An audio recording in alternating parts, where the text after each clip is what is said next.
कुमार जी, आपका स्वागत है। सबसे पहले तो मैं आपका चैनल का और आपका धन्यवाद करता हूं कि जो आपने मुझे इस वर्गीकरण के ऊपर बुलाया। सबसे पहले तो वर्गीकरण के बारे में आपको निश्चित रूप से जानकारी देना चाहता हूँ। जी, ये क्यों हुआ, कैसे हुआ, क्या कहाँ से चला काम ये। जी जी। मैं सबसे पहले ज्ञानी जैल सिंह जी जो कि मुख्यमंत्री पंजाब रहे 1975 में, उन्होंने पंजाब पैटर्न पे मजहबी वाल्मीकि और बंगी जो लोग थे कहते थे उसमें, तो उनका वर्गीकरण करके चमार वर्सेस अदर कास्ट जी, तो वहाँ लागू हो गया जी। वहाँ काफी दिनों से अभी चल रहा है, अब तक भी है लागू जी। उसके कारण पंजाब पैटर्न पे हमने 1994 में जी 1994 में तो आप सरकार में थे। आप हाँ 1994 में सरकार में था और सीपीएस था। जी जी 1994 में जब मैंने ये देखा कि पंजाब पैटर्न पे ये हो रहा है, तो हमारे वाल्मीकि समाज के, दानव समाज के, खरीदी समाज के, और समाज, छत्ती बरात के जो वंचित समाज है, जी जी उनको लोगों को नौकरियां नहीं मिलती थी। जी जी एक ही वर्गीकरण के लोगों को ज्यादा से ज्यादा हिस्सा नौकरियों में उनको मिलता था। जी जी इसलिए मैंने सोचा कि इस चीज को भी हम क्यों ना हरियाणा में लागू किया जाए। जी। तो इस समाज के जो मतलब ये जो ब्लॉक ये है, इसके क्योंकि उस टाइम के आप अकेले ऐसे प्रतिनिधि थे जो सरकार में है, तो आपने अपनी जिम्मेदारी समझी या लोगों ने आप पे इस बात के लिए मतलब लड़ाई लड़ने के लिए कहा गया आपको? मैं अपनी जिम्मेवारी समझता हूँ कि मैं उस चीज से देखा हूँ कि जब मैं 1991 में जी मेले बना जुड़ने हल्के से, आज तक मेले नहीं बना था वहाँ पे कांग्रेस पार्टी, पहले मेले में बना। जी जी।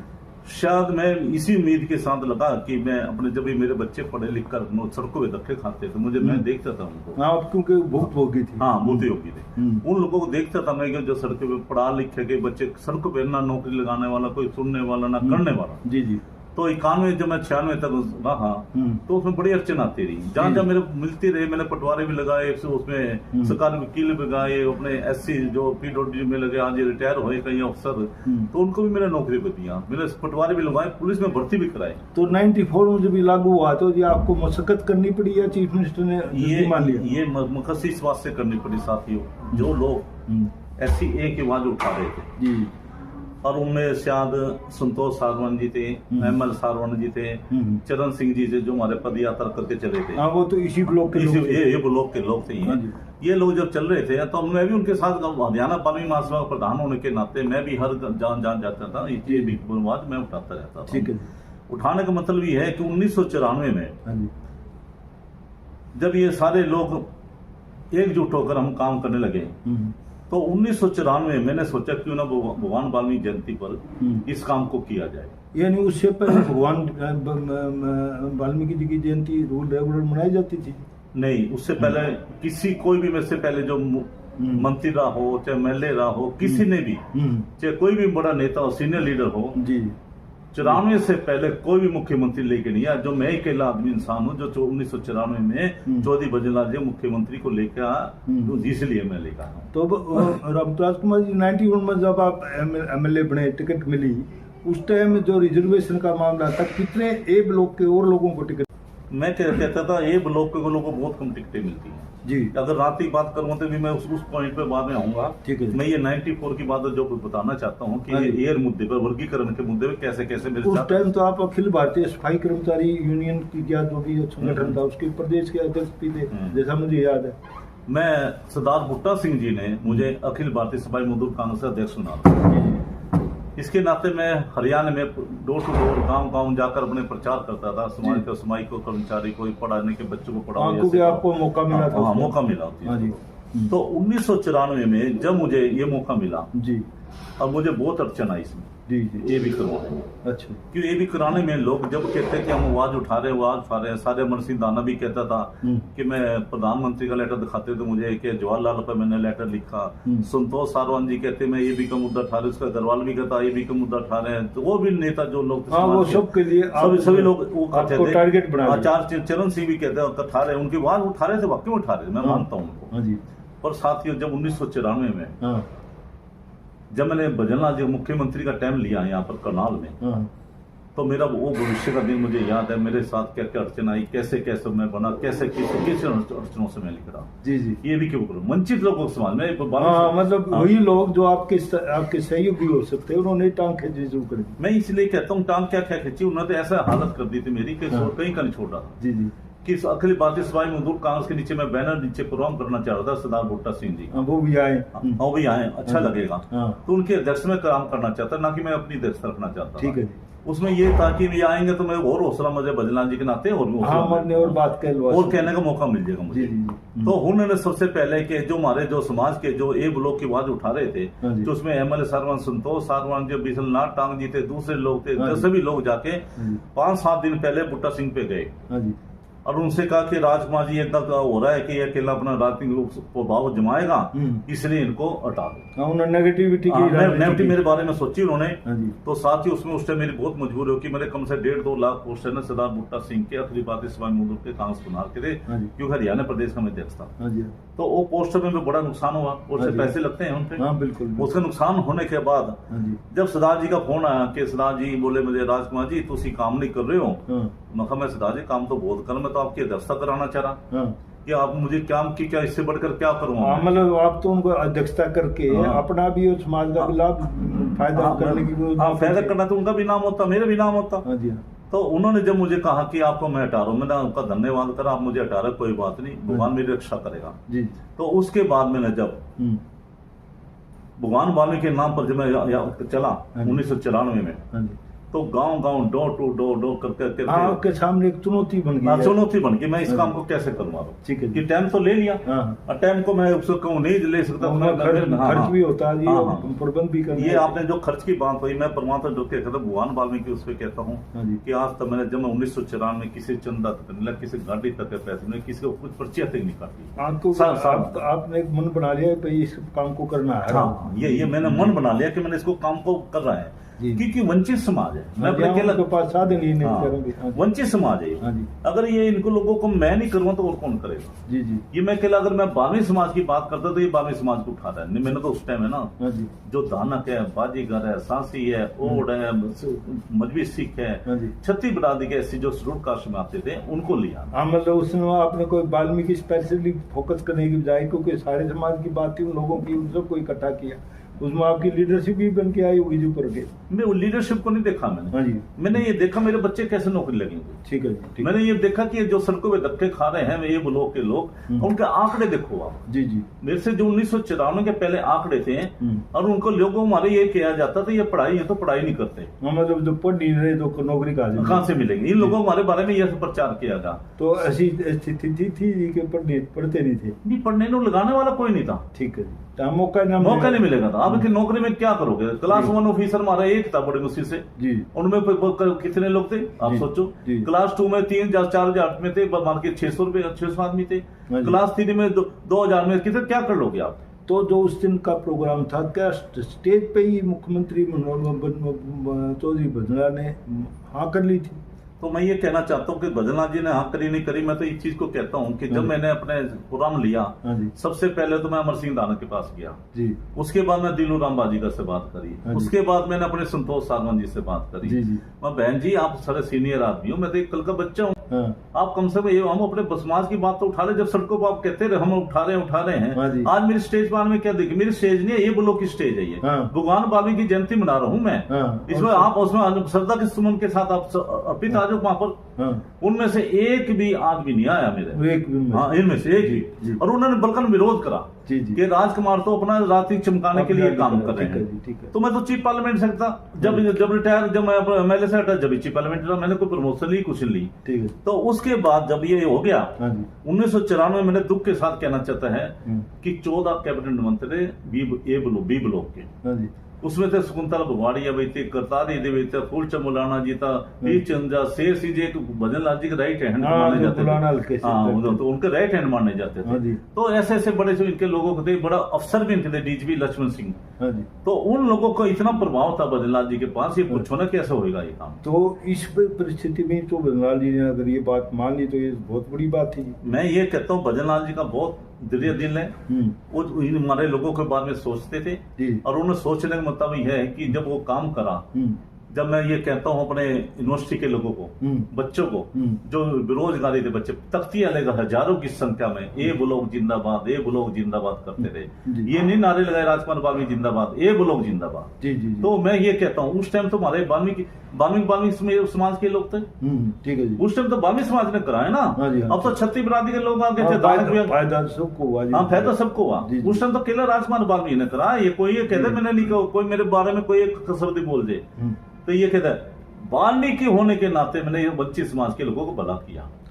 राजकुमार जी, आपकी पहल पे मुख्यमंत्री भजनलाल जी ने आपकी बात को मान के ये प्रोविजन किया, उसका कितना लाभ आप समझते हो हुआ उस टाइम? मैं कह रहा कि जब ये कहते थे लोग पढ़े लिखे पढ़ते नहीं, उनकी रेसो 1994 से 2000 तक हमारी 6 बराबर रेसो आ गई। तो उनके बराबर रेसो मतलब है, हम कहाँ से पढ़े लिखे थे? 10 साल में कैसे आ गए? 94 5-6 तो ये 5-6 साल में कैसे पढ़े लिखा गया? मतलब उनको मौका नहीं मिला। ये रेसो बराबर हो गई। और यहाँ तक नहीं, मैंने चौधरी भजनलाल से एक और काम कराया था। एडमिशन नहीं मारे होते थे बच्चों के, एडमिशन की बहुत बड़ी प्रॉब्लम होती थी। 99% वो नंबर लेते थे, हमारे बच्चे एडमिशन नहीं ले पा सकते थे। ठीक है, तो उनमें भी एडमिशन में भी मैंने चौधरी भजनलाल से रिक्वेस्ट करी, माननीय मुख्यमंत्री से रिक्वेस्ट करने में माते नहीं मारे स्वर्गीय हैं आज, उनका मैं बड़ा ऋणी हूँ कि उन्होंने मेरी बात को फूल चढ़ाई थी। इस बात का फिर कांग्रेस पार्टी को बहुत बड़ा लाभ हुआ होगा। बहुत लाभ। आज ये जो कांस प्लाट की रीढ़ की हड्डी बनी है, तो जो कहते थे कि रीढ़ की हड्डी कांग्रेस है, कांस की रीढ़ की हड्डी भजनलाल के टाइम की थी, जो भजनलाल के नाम से वोट पड़ते थे, कहना ये चीज कहने थे। आज रीढ़ की हड्डी को तोड़ दिया इन्होंने कांग्रेस ने। उसका कारण है कि शैलजा और भूपिंदर हुड्डा जी, इन्होंने डीएससी समाज के लोगों, मेरे जैसे आदमी को टिकट काट कर, जो 5 रुपए का तक मेंबर तक नहीं हो, उसको मेरी टिकट काट रहे हो आप। मजबूरी में क्या, मेरे क्या फांसी कौन हुए? आप 200 गाड़ियां मंगा रहे, मेरे हर जगह फंक्शन करे, कभी करे। और मुझे डीएससी जो समाज की बात होती मैं उठाता था। और जब मुझे जब कहीं दानव समय जो बाल्मीकि दलित समाज जो कहीं भी समय मुझे बोलने नहीं दिया जाता था। तो आपको राजनीतिक नुकसान तो हुआ, इसमें तो दो मैं कहता हूँ राजनीतिक नुकसान वो आज भी हो रहा है। तो इसकी कमी पूर्ति कहाँ से होगी? मेरी कमी पूर्ति मुश्किल लग रही है मुझे। जी, इसलिए लग रही है कि मैं अपने समाज के लिए लड़ता रहा, लड़ने का मतलब मुझे आज ये भुगतना पड़ रहा है। जी। अगर मैं समाज की बात करता तो नहीं, आज मुझे तो राज्यसभा चला जाता मुझे। जी। अगर आप 91 में आप एमएलए बने, कांग्रेस की टिकट आपको 91 में मिली, उसके बाद आपको जो लंबे टाइम पे एक बार भी विधानसभा की टिकट नहीं मिली जी कांग्रेस की। उसलिए नहीं मिली क्योंकि यहाँ पर कोई भी जो प्रधान बना है, हाँ जी, बी ब्लॉक का बना है, चाहे उसमें फूलचंद मौलाना जी हो, हाँ, वो आपको दुश्मन मानने लगे। हाँ, उनको ये करने लगा, फूलचंद मौलाना जी हो, तंवर जी हो, शैलजा जी हो, उदयभान जी हो। तो इन लोगों की बदौलत आज मैं सबसे बड़ा दुश्मन ये समाज का था, क्योंकि आपने इन लोगों के लिए, इस वर्ग के लिए, इस ब्लॉक के लिए काम किया। हाँ। और आप उनकी नजरों में चढ़ गए कि इस आदमी ने हमारा नुकसान किया है। यस। उन्होंने ये नहीं देखा कि किसी का लाभ भी हुआ है। मैं ये देखता, मैं अगर मैं बाल्मीकि समाज की बात करता, लाभ तो मेरे 36 बरादरी के बच्चों को है ना। हाँ जी, हाँ, मैं केवल बाल्मीकि समाज नहीं कर रहा, मैं दानक का भी हुआ, बाजीकर हुआ, सांसी का हुआ, डूम का भी हुआ, सभी लोगों को हुआ ये मजहबी सिख का हुआ। उसके बाद को उठा रहा था मैं तो। जी, चलो अब ये बीच की जो बात है जी, उसको आपको 2 बार राज्यसभा में तो भेजा, लेकिन इसके अलावा कभी राज्यसभा का कोई मेंबर हरियाणा से कांग्रेस ने बनाने का प्रयास नहीं किया। मैं कहता हूँ ये देखो, आपने बहुत बड़ी बात की है, राज्यसभा मेंबर की बात कह रहे हो आप। हाँ जी। इतनी बात उठने के बाद लोगों में मैसेज बढ़ा जाता था वहां कि जब से हरियाणा बना है, बाल्मीकि समाज का कोई भी राज्यसभा मेंबर नहीं किया। जी। पहली बार मुझे सोनिया जी ने मेरा नाम भेजा कि बाल्मीकि समाज का होना चाहिए। जी। तो बाल्मीकि समाज को होने के मेरा नाम प्रपोज करा गया। जी। बाल्मीकि समाज का होना चाहिए। जी। तो बाल्मीकि समाज को होने के मेरा नाम प्रपोज करा गया। जी। प्रपोज करने का मतलब यह है कि मेरा नाम लगभग फाइनल हो चुका था, पट्टी भी चल चुकी थी। पट्टी चलने का मतलब यह कि राज्यसभा मेरे फार्म पूरा पढ़ने के लिए कागज पूरे होने लगे थे। सुबह जाके शैलजा जी ने वहां पर किरण चौधरी को ले जाके, राव इंद्रजीत को लेकर, जिंदल जी को लेकर, चौधरी बिंदर जी को लेके, बिंदर सिंह जी को लेके सोनिया गांधी सुबह 6 बजे पेश हो गए। एक हाथ में शैलजा ने हाथ पकड़ लिया, एक हाथ में किरण चौधरी ने पकड़ लिया कि एक सीट तो आपने डॉक्टर बीसी की डॉक्टर राम प्रसाद को दे दी, एक सीट हमें दो। ये निकाल बाल्मीकि ले आऊं कि दलित समाज का है, ये दलित में पहले क्या होता था, और कोई बीच में तुम्हारा नाम नहीं आता दलित में। ठीक है। तो कोई उन्हें बारे चलो कोई बात नहीं, दलित उन्हें जाना, फिर वो समझ नहीं पाई बाल्मीकि है कि नहीं है। तो उसके बाद जब ये मेरा नाम कटा शैलजा ने वहां भी ईश्वर सिंह को दे दिया टिकट, कितना दुख लगता है भाई अपने समाज के लिए। हाँ, तो इस चीज का दुख लगना। जब आपने इतना काम किया है तो आप डिजर्व करते थे, तो आपके नाम पे सारे समाज को इनको लाभ मिलता, इस बात का बीजेपी कांग्रेस को भी फायदा होता है। 100% होता है यार, हरियाणा में हम भी तो हैं। अब ये वर्गीकरण के बारे में अगर मैं कोई आवाज उठा रहा हूँ, मैं कोई अपनी वो नहीं कर रहा हूँ, आज वो आवाज क्यों उठा रहा हूँ कि हरियाणा में नहीं है।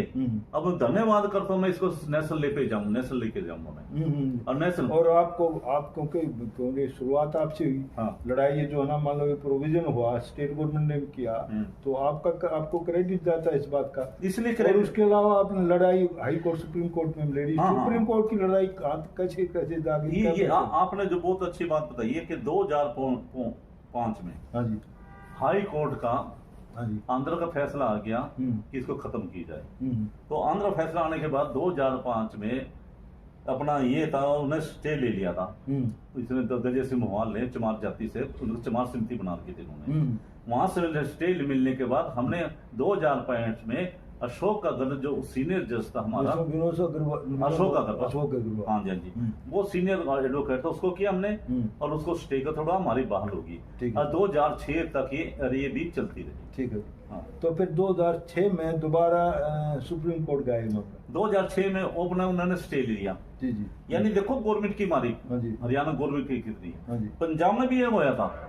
पंजाब में भी ये खत्म हो गया था। पंजाब ने अमरिंदर सिंह ने स्पेशल अपना बजट वो बुला के, विधानसभा बुला के, ये तो मुख्यमंत्री की इच्छा शक्ति का सवाल था। यस, उन्होंने कर दिया। उन्होंने ये कर दिया नहीं, उन्होंने क्या नहीं है, गलत हुआ जो फैसला आया।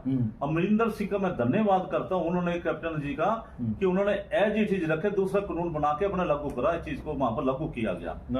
रिस्क लिया उन्होंने इस बात। और हमारे यहाँ शैलजा ने और हुड्डा साहब ने एट ए टाइम लागू कर दिया वर्गीकरण को, एक ही कलम में, जैसे फैसला एक ही कलम में, सोचने का मौका भी नहीं दिया। जी। अब जो है जी, क्योंकि 5 जजों की बेंच ने इसमें सुप्रीम कोर्ट में फैसला हो गया था, अब 7 जजों ने इसको डिसाइड किया है नई व्याख्या करके, और स्टेट गवर्नमेंट ने ये भी कह दिया कि हम लागू करेंगे।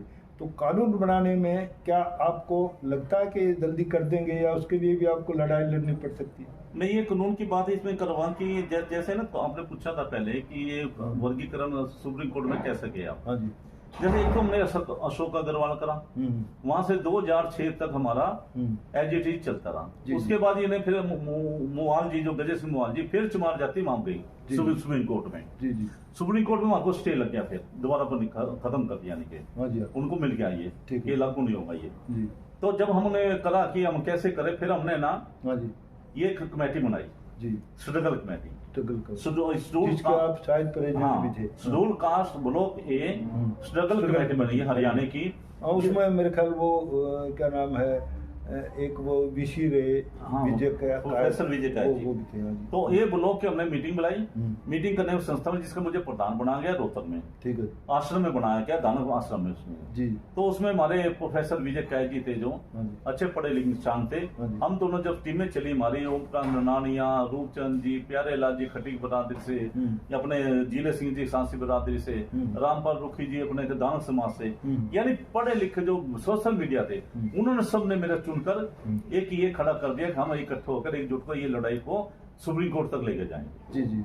जब हम सुप्रीम कोर्ट का, हमने नारनौल में एक बहुत बड़ी जनसभा करी। वहां नारनौल से चलकर हम सारे हरियाणा में घूमे। जी जी। हमने चंदा इकट्ठा करा, इकट्ठा कर करके हमने चंदा इकट्ठा सब जगह हमने यानी दिन रात मेहनत करी, हमने सब हमारे साथियों सबने मिलकर। जी जी। तो उन मेहनत का फल क्या हुआ कि हमने सबसे पहले जो इसमें 2006 तक चले, 2006 के बाद वो सुप्रीम कोर्ट का स्टे हो गया, तो उसको स्टे कोर्ट कराने के लिए हमने एप्लीकेशन लगाई सुप्रीम कोर्ट में। जी जी। उसका वकील हमने कौन सा करा, जो टॉप का हिंदुस्तान का नहीं वर्ल्ड का फेमस वकील हरीश साल्वे, जिसको 3.5 लाख पर पैसे के दिए। जी जी। उसकी एप्लीकेशन हमारी मंजूर हुई। मतलब आज जो ये लाभ हुआ है, ये उसकी वो आपको उस टाइम की मेहनत का फल है। ये कह रहा हूँ, जो लाभ हुआ, जो वर्गीकरण हुआ है, जो हमने आंकड़े दिए, जो आंकड़े आप देखो, जो एक का जो फैसला चंद्रचूड़ जी ने किया, मैं धन्यवाद कर साथ कमेटी का उनका, कि उन्होंने बात को सुना, उनकी बात को निकाल दिया कि नहीं भाई, इन लोगों के साथ भी होना नए हो रहे हैं, इनको भी बराबर का हिस्सा मिलना चाहिए। मतलब एक बात जो है ना, सुप्रीम कोर्ट के फैसले पे दोबारा मतलब ऐसी व्यवस्था करने की कितनी बड़ी लड़ाई लड़नी पड़ सकती है, वो इससे बड़ा क्या प्रमाण हो सकता है? ये बात देखो ना। हाँ जी, हाँ, सुप्रीम कोर्ट तक हम लड़ रहे हैं। आज देखो हिंदुस्तान में मैसेज चला गया ये, यानी मैं तो सबसे पहले तो हिंदुस्तान में मैसेज चला के SC के खासकर मैं कल परसों मायावती का बयान सुना आपने कि वर्गीकरण को ये बड़ा आपस में वो बरादरी बांट दी। अरे बरादरी तो आपने बांटी हुई है, हमने नहीं बांटी। आप जो चमार जाति को, एक ही जाति को लेकर आप चल रहे हो। एक दलित कहते हो दलित नेता है, आप दलित नेता एक विशेष जाति तो दलित हो गया, महादलित, एक अति दलित, ये भी तो वर्गीकरण है। ये वर्गीकरण नहीं, एक ब्लॉक की बात कर रहे हो आप। हाँ जी, ये ब्लॉक की हम बैठे हैं, ये ब्लॉक के अब 20 लोगों के अपनी जाति को अपना उभार रहे हो, हमारे लोगों को खत्म करते जा रहे हो। यही नहीं, अब मैं देखो यूपी में चमार जाति फायदा उठा रही है इसका वर्गीकरण का। पहले 1994 जब ये 1 अगस्त से पहले फैसला आने से पहले अभी देखो वहां लागू होगा नहीं होगा, वो भी देखना हमने। तो अब लबड़वाब ये है जी कि क्योंकि हरियाणा गवर्नमेंट ने कह दिया जब तक कानून नहीं बनता तब तक तो मतलब लाभ मिलने की बात की है, तो उसमें आप क्या करेंगे? इसे मुख्यमंत्री से मिलना चाहेंगे या टाइम देंगे या क्या सोचा आपने? कल ही हमारी देखना जो हमारी स्ट्रगल कमेटी थी, अब वो ब्लॉक एक ही, कल हमने रोहतक में बहुत बड़ी मीटिंग करी जी। उसमें जो हमारे पुराने साथी थे उन लोग सबको बुला, जो हमारे सुप्रीम कोर्ट तक लड़े, हाई कोर्ट तक लड़े, सड़कों पे लड़े हम, तो उसका फैसला हमने कल मीटिंग में करा है। एक कमेटी हम पर जल्दी बनाने जा रहे हैं, उन लोगों को सम्मानित करेंगे जल्दी हम जिन्होंने ये ब्लॉक के लिए लड़ाइयां लड़ी है, जो कोई भी हो जाए। उसके बाद लड़ने के बाद हम उस चीज को जाएंगे कि लेके कि अभी जल्द ही एक डेपुटेशन मुख्यमंत्री से मिलेगा, धन्यवाद करेगा। उसके धन्यवाद करने का बहुत बड़ी रैली हम करने जा रहे हैं। उसका रैली का मतलब ये है कि हम इसको मतलब लागू कराना हमारे लिए एक चुनौती है और इसकी इंतजार करोगे आप सरकार के? इस सरकार के लागू कराना, देखो मैं करा, जब देखो लागू क्या है, खट्टर साहब से मेरी पहले बात हुई थी कभी जब मैं बीच में गया था। मैं कहा 2 चीजें हमारी, ARB और ये दूसरा है अपना ये ठेकेदार प्रथा। ठीक है, राजकुमार उन्होंने मेरे से एक वादा करा था, राजकुमार जी हम ये भी का भी तो नहीं कर सकते पर एक एडमिशन जरूर कर देंगे आपका। ठीक है जी, वो मेरी बात भी मानी गई, खट्टर साहब ने मानी थी जब पहली लगी। उस पहली कलम से उन्होंने ये अपना ये जो लागू किया है सैनी सामने, बहुत बड़ी बात है। पहले एडमिशन में कर दिया, अब इन्होंने उसमें नौकरी में कर दिया, बहुत बड़ी बात है। ये थे राजकुमार वाल्मीकि जी, इन्होंने जो बात कही है अभी वो ये क्योंकि इन्होंने अपने सभी साथियों से बात कर ली है और ये मुख्यमंत्री से मिलेंगे, सरकार का धन्यवाद करेंगे, अगली बातें जो है ना उसकी बातें हो पाएंगी।